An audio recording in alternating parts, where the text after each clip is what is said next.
buhay sa Canada. Ito ngayon ang ating pag-uusapan, no? 'Di ba? Buhay sa Canada.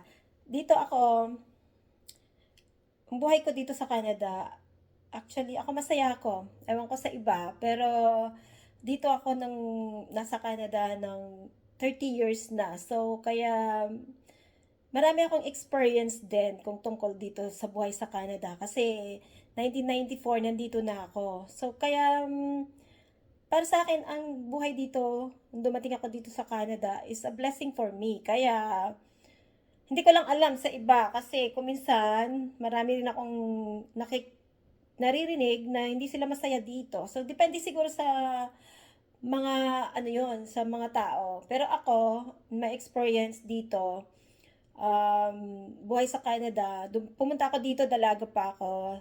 Dito na rin ako nakapag-asawa, dito na rin ako nanganak, at saka mayroon kaming dalawang anak, dito na rin sila talagang pinanganak. So kaya, para sa akin is a blessing na naranasan ang buhay dito sa Canada. So ayun lang ang aking masasabi ang buhay dito sa Canada. Una-una dahil blessing para sa akin yun kasi una-una nanganak ako dito, dalawa, parehong nasa C-section ako. Ang una kong pinagpapasalamatan dito yung health dahil hindi tayo nagbabayad, hindi kami nagbabayad ng ano sa hospital, 'di ba?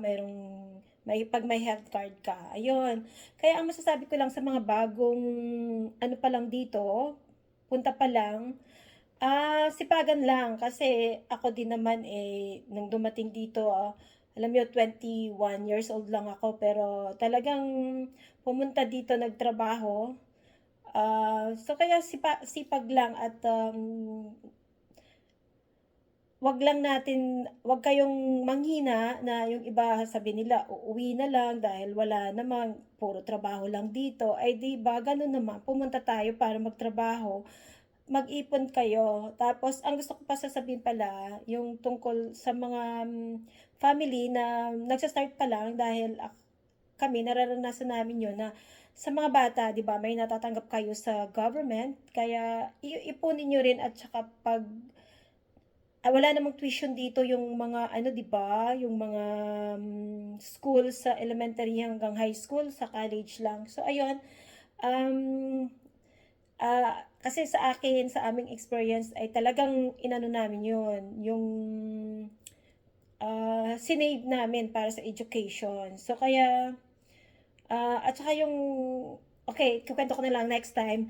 That's all for now, ang buhay sa Canada. So kaya, ah, marami pa akong ikukwento tungkol sa aking buhay na lang na nararanasan dito sa Canada. Ayun lang at God bless sa ating lahat. Salamat sa panonood at pagpalain tayo ng Panginoon. See you next time. Bye, mga kapinay.